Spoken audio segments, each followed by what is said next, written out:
ভাই তোমার কাছে চাইরে গাইস তোমরা তো দেখতেই পেলা সামনে প্লেয়ারটা একটা ভিউয়ার্স ছিল নাম তার এসটুকে গেমিং।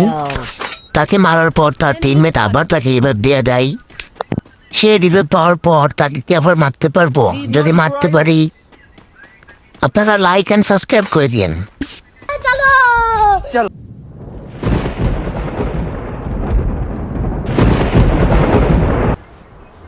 ডাকতে ডাকতে পুরোটা ম্যাচ শেষ হয়ে যেতেছে, আসলেও এনে ডাকে দিল না। ভিডিওটা বেশি লং করব না, টেনে শর্ট করে দিলাম।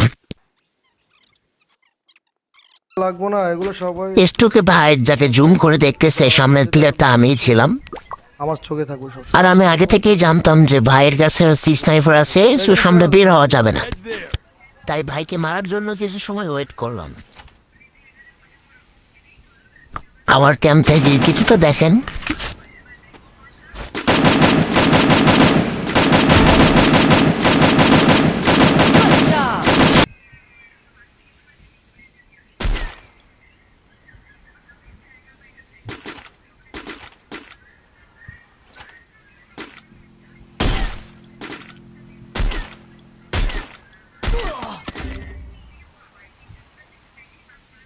এভাবেই পুরো ম্যাচে স্টোকে ভাইকে খুবই অত্যাচার করি। গাইস আজকে ভিডিওটা এই পর্যন্তই ছিল। ভিডিওটা ভালো লাগলে লাইক কমেন্ট শেয়ার করে দিন।